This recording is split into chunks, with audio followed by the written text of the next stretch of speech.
എല്ലാവർക്കും നമസ്കാരം. ഇന്ന് നമ്മൾ വന്നിരിക്കുന്നത് ഇഞ്ചിക്കറിയുമായിട്ടാണ്. ഇഞ്ചിക്കറി, ഇഞ്ചിപ്പുളി, പുളിയിഞ്ചി എന്നിങ്ങനെയെല്ലാം പല സ്ഥലങ്ങളിൽ പല പേരുകളിൽ ചില ഇൻഗ്രീഡിയൻസ് കൂട്ടിയും കുറച്ചുമെല്ലാം ഇഞ്ചിക്കറി തയ്യാറാക്കാറുണ്ട്.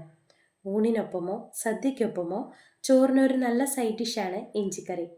ആദ്യം തന്നെ ഒരു കാര്യം പറയട്ടെ, നമ്മുടെ ഈ ചാനൽ ഇഷ്ടമാകുന്നുണ്ടെങ്കിൽ നിങ്ങൾ ഇപ്പോൾ തന്നെ ഈ ചാനൽ സബ്സ്ക്രൈബ് ചെയ്തിട്ട് വീഡിയോ തുടർന്ന് കാണാൻ ശ്രമിക്കണേ. ആദ്യമായി നമ്മുടെ ഇഞ്ചിക്കറിയുടെ മെയിൻ ഇൻഗ്രീഡിയൻസ് റെഡിയാക്കി വെക്കാം. അതിനായിട്ട് 4 വലിയ കഷ്ണം ഇഞ്ചി ക്ലീൻ ചെയ്ത് അരിഞ്ഞെടുത്തത്, ഏകദേശം 1 കപ്പ് അളവിലാണ് കിട്ടിയിരിക്കുന്നത്. 20 ചെറിയ ഉള്ളി ക്ലീൻ ചെയ്ത് അരിഞ്ഞെടുത്തിരിക്കുന്നത്, ഇതും 1 കപ്പ് അളവിലാണ് കിട്ടിയിരിക്കുന്നത്. അടുത്തതായി വാളൻപുളിയാണ് എടുത്തിരിക്കുന്നത്, ഒരു നെല്ലിക്ക വലുപ്പത്തിലാണ് എടുത്തിരിക്കുന്നത്. ഇവിടെ നമ്മുടെ വീട്ടിൽ അമ്മ ഉണ്ടാക്കുന്ന ഇഞ്ചിക്കറിയിൽ ഇഞ്ചിയുടെ ടേസ്റ്റാണ് മുന്നിൽ നിൽക്കുന്നത്. എന്നാൽ ഒരു പുളിയും മധുരവും എല്ലാം തന്നെ ഉണ്ട്. ആ രീതിയിലാണ് ഞാനും ഇന്ന് ഇഞ്ചിക്കറി ചെയ്യാൻ പോകുന്നത്. പുളിയുടെ ടേസ്റ്റ് കുറച്ച് മുന്നിൽ നിൽക്കണമെങ്കിൽ പുളിയുടെ അളവ് നാരങ്ങ വലുപ്പത്തിലെടുക്കാം. അടുത്തതായി 3 ടേബിൾ സ്പൂൺ ശർക്കര ഉരുക്കിയത്. നിങ്ങൾ ശർക്കര ചീകിയതാണ് എടുക്കുന്നതെങ്കിൽ 2 ടേബിൾ സ്പൂൺ മതിയാകും. 6 അല്ലി വെളുത്തുള്ളി, വലിയ അല്ലി ആണെങ്കിൽ 4 എണ്ണം മതിയാകും. 1/4 കപ്പ് തേങ്ങാക്കൊത്ത്. ഇത് നിങ്ങളുടെ ഇഷ്ടത്തിനനുസരിച്ച് കൂട്ടുകയോ കുറയ്ക്കുകയോ ചെയ്യാം, ഇല്ലെങ്കിൽ ഇത് സ്കിപ്പ് ചെയ്താലും കുഴപ്പമില്ല. ഇഞ്ചിക്കറി കഴിക്കുമ്പോൾ ഇടയ്ക്കൊരു തേങ്ങാക്കൊത്ത് കഴിക്കുമ്പോൾ നല്ലൊരു ടേസ്റ്റാണ്. അവസാനമായി വറക്കാൻ ആവശ്യമായ 1 കപ്പ് തേങ്ങ ചിരക്കിയത്. ഇത്രയുമാണ് നമ്മുടെ മെയിൻ ഇൻഗ്രീഡിയൻസ്. ഇനി നമുക്ക് ഇഞ്ചിക്കറി എങ്ങനെയാണ് തയ്യാറാക്കുന്നത് എന്ന് നോക്കാം. അതിനായി അടികട്ടിയുള്ളൊരു പാത്രം എടുക്കാം. നമ്മളിവിടെ ഇരുമ്പ് ചീനച്ചട്ടിയാണ് എടുത്തിരിക്കുന്നത്. ഫ്ലെയിം ഓൺ ചെയ്ത് ഇതിലേക്ക് തേങ്ങ ഇട്ട് കൊടുക്കാം. ഇനി കൈ എടുക്കാതെ ഇളക്കി നമുക്ക് ഈ തേങ്ങ വറുത്തെടുക്കാം. ഈ ഒരു പരുവത്തിലാണ് തേങ്ങ വറുത്തെടുക്കേണ്ടുന്നത്. ഇനി അതേ പാത്രത്തിലേക്ക് തന്നെ 3-4 ടേബിൾ സ്പൂൺ വെളിച്ചെണ്ണ ഒഴിച്ചു കൊടുക്കാം.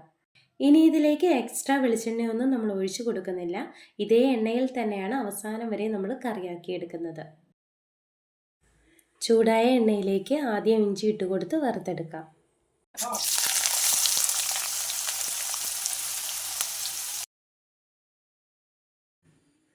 ഈ ഒരു പരുവത്തിന് ഇഞ്ചി നമുക്ക് വറുത്ത് കോരിയെടുക്കാം. ഇനി ഇതിലേക്ക് വെളുത്തുള്ളി ചേർത്ത് മൂപ്പിച്ചെടുക്കാം.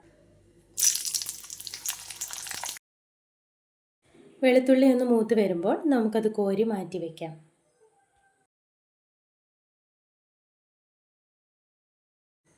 അടുത്തതായി ചെറിയുള്ളി ചേർത്ത് കൊടുക്കാം. ചെറിയുള്ളി നന്നായി വഴന്ന് വറുത്തെടുക്കാം. നമ്മളിതിൽ കുറച്ച് വെളിച്ചെണ്ണ മാത്രമേ ഒഴിച്ചിട്ടുള്ളൂ. അതുകൊണ്ട് നമുക്ക് ഇത് കുറച്ച് സമയമെടുക്കും വഴന്ന് വറുത്തെടുത്ത് കിട്ടാൻ വേണ്ടിയിട്ട്. അല്ല, ഒരുപാട് എണ്ണ ഒഴിക്കുവാണെങ്കിൽ നമുക്ക് പെട്ടെന്ന് തന്നെ ഇട്ട് വറുത്ത് കോരിയെടുക്കാൻ പറ്റും. പക്ഷെ നമ്മൾ കുറച്ച് മാത്രം എണ്ണ ചേർക്കുന്നുള്ളത് കൊണ്ട് ഇത് വഴന്ന് വന്നിട്ട് വേണം ഇത് വറുത്തെടുക്കാൻ വേണ്ടിയിട്ട്. അതുപോലെ തന്നെ നന്നായിട്ട് എപ്പോഴും ഇളക്കി കൊടുത്തുകൊണ്ടേ ഇരിക്കണം. ഇളക്കി കൊടുത്തില്ല എന്നുണ്ടെങ്കിൽ സൈഡിലൊക്കെ പറ്റിയിരിക്കുന്നത് പെട്ടെന്ന് കരിഞ്ഞു പോകാൻ സാധ്യതയുണ്ട്. പ്രത്യേകിച്ച് നമ്മൾ ഇരുമ്പ് ചീനച്ചട്ടി എടുത്തിരിക്കുന്നത് കൊണ്ട് എപ്പോഴും നല്ല ചൂടായിട്ട് തന്നെ ഇരിക്കും. നമ്മൾ തീ കുറച്ച് കൊടുത്താലും നമ്മുടെ ചീനച്ചട്ടി എപ്പോഴും ചൂടായിട്ട് തന്നെ ഇരിക്കും. അപ്പം എപ്പോഴും ഇളക്കി കൊടുത്ത് നന്നായി വറുത്തെടുക്കാം. ഇനി അടുത്തതായി തേങ്ങാക്കൊത്ത് വറുത്തെടുക്കാം. ഈ സമയം നമ്മൾ നേരത്തെ വറുത്തുകോരി വെച്ചിരിക്കുന്ന ഇഞ്ചി, ചെറിയുള്ളി, വെളുത്തുള്ളി, തേങ്ങ ഇവയെല്ലാം ഒരുമിച്ചൊരു മിക്സിയുടെ ജാറിലിട്ട് നന്നായി അരച്ചെടുക്കാം. തേങ്ങാക്കൊത്തിൻ്റെ കളറൊക്കെ ചേഞ്ചായി വരുന്നുണ്ട്. ഈ ഒരു പരുവത്തിൽ നമുക്ക് കോരിയെടുക്കാം. ഇനി ഈ വറുത്തുകോരിയ എണ്ണയിലേക്ക് 1/2 ടീസ്പൂൺ കടുകിട്ട് കൊടുക്കാം. കടുക് പൊട്ടിക്കഴിയുമ്പോൾ ഇതിലേക്ക് 2 ചെറിയുള്ളി അരിഞ്ഞത് ചേർത്ത് കൊടുക്കാം. ഇനി ഇതിലേക്ക് 2 വറ്റൽമുളക് ചേർത്ത് ഇളക്കാം. ശേഷം 2 തണ്ട് കറിവേപ്പില ഇട്ട് കൊടുക്കാം.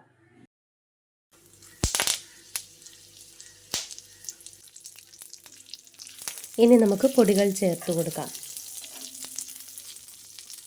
അതിനായി 1/2 ടീസ്പൂൺ മഞ്ഞൾപ്പൊടി, 2 ടീസ്പൂൺ കാശ്മീരി മുളക് പൊടി, 1/2 ടീസ്പൂൺ മല്ലിപ്പൊടി, 1/4 ടീസ്പൂൺ ഉലുവാപ്പൊടി, 2 നുള്ള് കായപ്പൊടി. ഈ പൊടികളെല്ലാം 30 സെക്കൻഡ് മൂപ്പിച്ചെടുക്കാം. ഇനി ഇതിലേക്ക് നേരത്തെ അരച്ചു വെച്ചിരിക്കുന്ന ഇഞ്ചി, വെളുത്തുള്ളി, ചെറിയ ഉള്ളി, തേങ്ങ ഇവയുടെ അരപ്പ് ചേർത്ത് കൊടുക്കാം. ഇനി ഇതിലേക്ക് 1/2 കപ്പ് വെള്ളം ചേർത്ത് കൊടുക്കാം. ഇതിനോടൊപ്പം തന്നെ 1 ടീസ്പൂൺ ഉപ്പ് കൂടി ചേർത്ത് കൊടുക്കാം. ഇനി പുളിവെള്ളം ചേർത്ത് കൊടുക്കാം. അതിനോടൊപ്പം തന്നെ ശർക്കരപ്പാനിയും തേങ്ങാക്കൊത്തും ചേർത്ത് കൊടുക്കാം. ഇനി ഇത് തുടരെ ഇളക്കി കുറുക്കിയെടുക്കാം. നമ്മുടെ ഇഞ്ചിക്കറി ഏകദേശം ഇപ്പം കുറുക്കി എണ്ണയെല്ലാം തെളിഞ്ഞു വന്നിട്ടുണ്ട്. ഈ സമയം നിങ്ങൾക്ക് വേണമെങ്കിൽ അധികമുള്ള എണ്ണ ഇതേപോലെ കോരി മാറ്റാവുന്നതാണ്. ഞാൻ അങ്ങനെ ചെയ്യുന്നില്ല. നമ്മൾ 3-4 ടേബിൾ സ്പൂൺ വെളിച്ചെണ്ണ മാത്രമേ ഒഴിച്ചു കൊടുത്തിട്ടുള്ളൂ. അതുകൊണ്ട് ഇതിൽ നിന്ന് കോരി മാറ്റേണ്ടെന്ന ആവശ്യമില്ല. അധികം എണ്ണ ഉപയോഗിക്കുന്നവർക്കാണെങ്കിൽ ഇങ്ങനെ അവസാനം ഇങ്ങനെ തെളിഞ്ഞു വരുന്ന എണ്ണ കോരി മാറ്റാം. നമ്മുടെ ഇഞ്ചിക്കറി ഇവിടെ റെഡി ആയിട്ടുണ്ട്. അപ്പോൾ ഞാൻ എന്നും പറയുന്നത് പോലെ ഈ റെസിപ്പി നിങ്ങൾക്ക് ഇഷ്ടമാവുകയാണെങ്കിൽ തീർച്ചയായും ട്രൈ ചെയ്ത് നോക്കുക. നിങ്ങളുടെ അഭിപ്രായം എന്തു തന്നെയായാലും കമൻറ്റിലൂടെ അറിയിക്കുവാനും ശ്രമിക്കണേ. മറ്റൊരു റെസിപ്പിയുമായി നമുക്ക് വീണ്ടും കാണാം. താങ്ക്